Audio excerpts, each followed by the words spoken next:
Thank you, Tim. Good morning, everybody. Thank you very much for your time to listen today to the Australian potash story, which is a story about the Lake Wells sulphate of potash project and what we've done over the last 8 years to enhance decarbonising the food supply chain.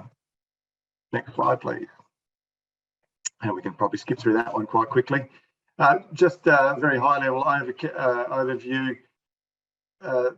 The potash market, as I'm sure most people are aware, is a very contemporary issue. The conflict that's happening in northeastern Europe at the moment has created a great deal of disruption to the fertiliser and potash supply chains, with both Russia and Belarus accounting for approximately 40% of the world's global supply of potash minerals. So we've got a compelling macroeconomic model that we're developing into, but it's not only that conflict, it was also the supply disruption that we saw coming out of the COVID pandemic. So what we're endeavouring to do is develop a project that will quite directly address de-risking that food production supply chain. Those who don't know, potash is an essential, non-substitutable mineral fertiliser. Without it, the world cannot increase the output of food from an ever decreasing arable land area. So that's the basic theme that needs to be remembered here. Without potash, you cannot increase the food supply. And without potash, you cannot secure your food supply. So we're producing into that market. We're also looking at a very strong upward forward demand curve. Very particularly, we have developed the Lake Wells sulphate of potash project along very proven, very tangible commitments to ESG principles.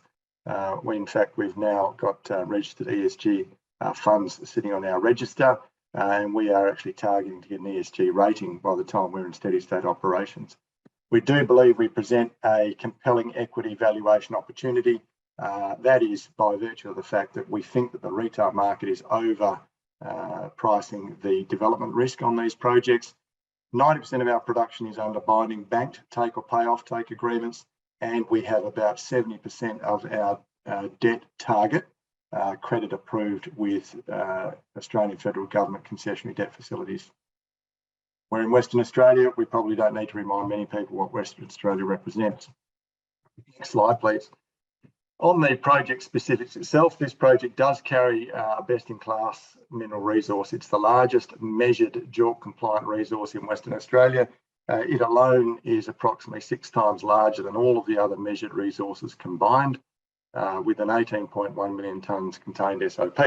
Now or sulphate of potash, I should say, over the 30-year mine life, we estimate we'll deplete about 23% of that resource. So you can see these are very long-lived, multi-generational projects. 90% of our outputs under binding take or pay off-take agreements. We are FID ready, so we're shovel ready to go. 6 of the 8 construction contracts that we have worked up and are ready to conform will be struck on an EPC basis. So we're looking to move the risk associated with schedule, with cost and with performance to the head contractor. Head contractor is GR Engineering Services here in Western Australia, a very well known, probably the preeminent EPC contractor in the state. And as I say, long-term concessionary debt facility is approved already. The NAIF facility is for 17 years, with the first 8 years being interest only. So these are long-term debt facilities for long-term asset constructions. We're not trying to build a house on a credit card. We're building a house with a properly constructed mortgage, if you like. Next slide, please. As I say, we are moving very, very quickly through the ESG clock. So what we've got to set ourselves as a target by operations, we'll be able to estimate or measure accurately our scope 1 and 2 emissions. Our scope 3 emissions, fertiliser supply chain is under a great deal of scrutiny. Agriculture is under a great deal of scrutiny from an ESG perspective. The suppliers that the customers that we have are similarly committed to understanding their scopes 1 and 2 emissions. So we anticipate by the time that we get our ESG rating, we will be able to estimate very accurately our scope 1, 2 and 3 emissions. Next slide, please. Environmentally sustainable. These projects are solar salt projects. So these are projects that allow, the biggest part of our operation is a solar beneficiation step in the middle. So we leave the brine, the very salty water that contains all the minerals, We leave that sitting under the sun and exposed to the wind for a full 2 years. That beneficiation process, or that brine concentration process, which forces the crystallisation of the salt minerals contained in the brine, that's a benign process. It's very, very cheap and it's very free. We're going to leverage that already very low greenhouse gas emitting status of this project by building a high renewable energy fraction power station. So this is a power station that's been designed, the contract's been conformed, and by the time we're in operations, this project will produce, we estimate, somewhere in the order of 70% less greenhouse gas emissions than 80% of the existing global supply of sulphate of potash. That puts us into a very, very strong and investable position in terms of decarbonising the food supply chain. Next slide, please. As I say, our partners, we have 4 customers with binding banked take or pay offtake agreements. Those partners have similarly committed to understanding their pathway or their part in the food supply GHG pathway. Similarly committed to reducing that. Our product has received organic certification across the major markets we're distributed into, including Australia, Europe, and the US. And the debt that we will issue has been verified under the Green Loans program. So you can see what we've done here with Lake Wells is we've positioned it very, very well into the ESG market. So we can see the tide of investment theme changing to one that is very, very heavily focused on sustainability. And we're in the fortunate position to have a project that lends itself very easily to that sustainable position, which we are leveraging from. Next slide, please. We're also very active in our community. We're a small company with a market capitalisation of about $50 million. Over the last 2 years, we have developed what's known as the Latham Training Centre. This training centre has now received a registered charitable status. It's a not-for-profit run training centre, and we're about to train our 50th Aboriginal person through the vocational training program. This centre is linked into the range of training programs throughout the eastern and northeastern goldfields, and it forms a vital part in the subsequent employment pathways for people who would otherwise face insurmountable barriers to entry into both the training and the workforce chains. Next slide, please. As you would expect of an ASX listed company, we have all of the governance structures applicable. We've got a very strong board of directors, and from beneath that board, we've established the appropriate committees. So we're managing the sustainability of our Lake Wells SOP project under the risk management committee. So we've got a risk and sustainability committee. We're Big 4 audited, we're Big 4 taxed, and we're listed on ASX. So you can see that not only have we got a project that lends itself to very strong ESG principles, we've addressed what we believe to be the highest governance risks associated with companies of our type, and we've put in the structures to mitigate those risks. Next slide, please. Very briefly, from a board perspective, across that board of directors, we have in excess of 100 years in minerals project development experience.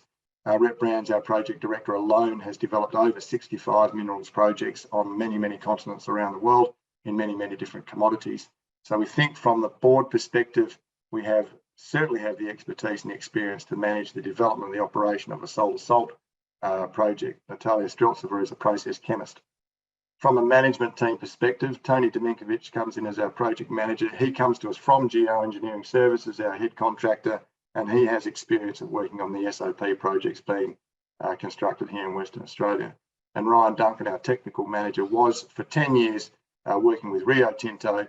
For the last 3 years of his tenure there, he was responsible for running the solar salt operations at Rio Tinto's Dampier salt operations. So you can see we've put together the appropriate team to handle governance at the board level and operations at the management team level. Next slide, please.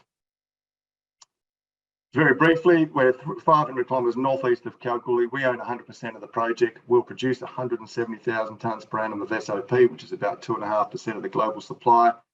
NPV on a real basis of $415 million using an SOP price of $550. SOP price at the moment is about $1,200 US a tonne. We've got a capex of about $300 million, including contingencies, and we're shovel ready. We have all of the approvals that we need. They're in place, we're ready to go. We've got full environmental approval, we own all the mining leases, and we don't have any native title or heritage issues. Next slide, please. The value proposition as we see it, right now, we've got an NPV of $450 million and the market's giving us an EV of $57 million, based partly upon the nervousness created by some of the travails of the peer space. We believe we've mitigated those risks. Next slide, please. The reason we think we've mitigated those risks is we're modelling our development quite squarely on very successful developments around the globe, including Compass Minerals, which has been operating for over 50 years.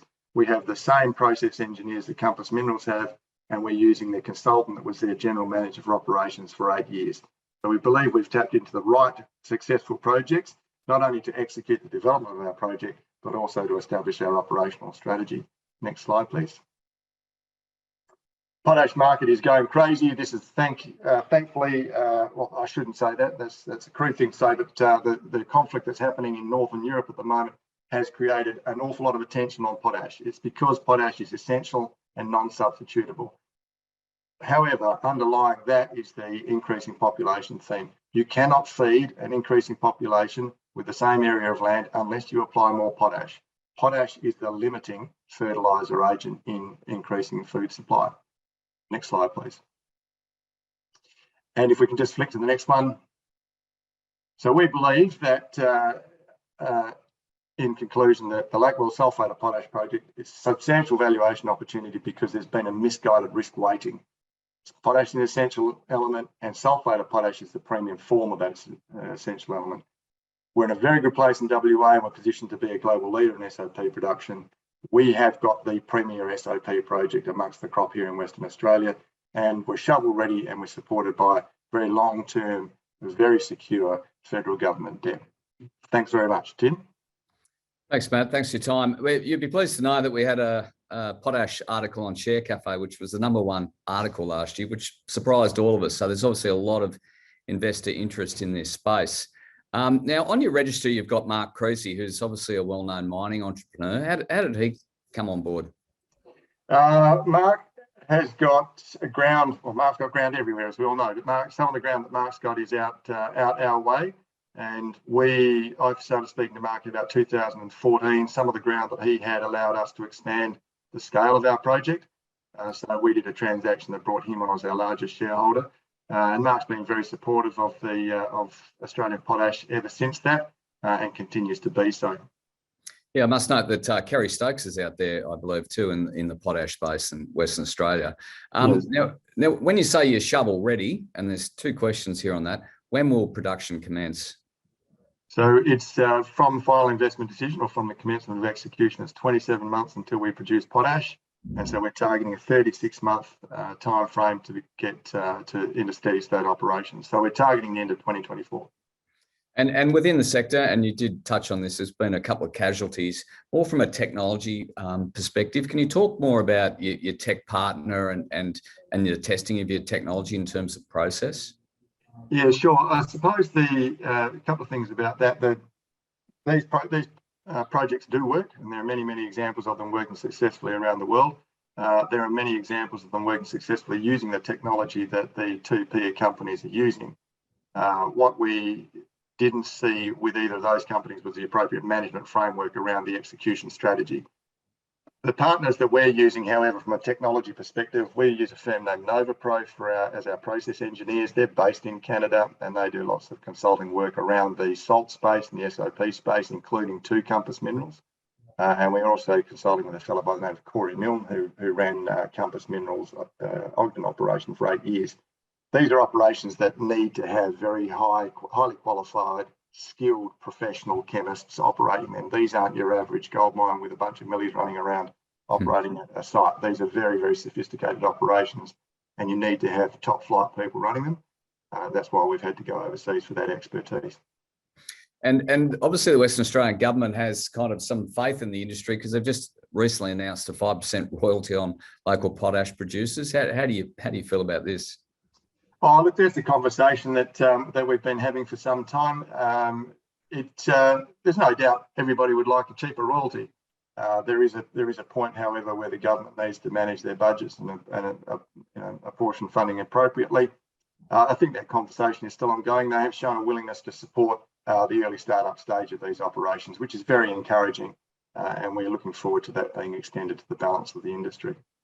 And you mentioned that the SOP price. How is this priced? It doesn't seem to be that transparent from a commodity perspective.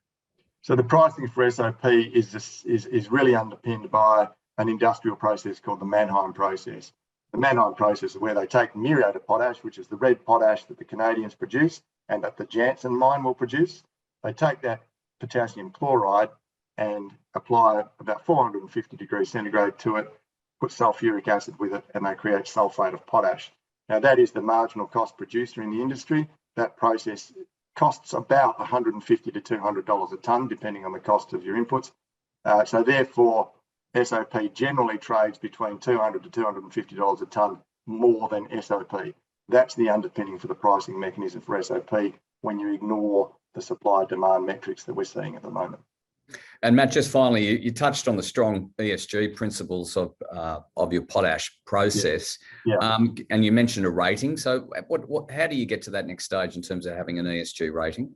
Well, to get an ESG rating there, it partly is driven by market capitalisation. So there's some work to do there, quite clearly. But the other thing that you need to do is you need to ensure that you've established principles that are consistent with global ESG principles, and you've put them into the public market and they are visible and assessed as being appropriate. So we're in conversations with those ratings agencies, and the point behind it, the drive behind it, is to make it easier for funds with ESG mandates and investors with ESG mandates to see an opportunity and not have to go through a complex audit process in order to make an investment. That's where we see an ESG rating having some value to a company like ours. Understood, Matt. That's all we have time for. There's a couple more questions there. If you could type your answer live if you have time. Otherwise, okay, I'll send them through to you next week. Thanks very much, Tim. Thank you, everybody, for your time.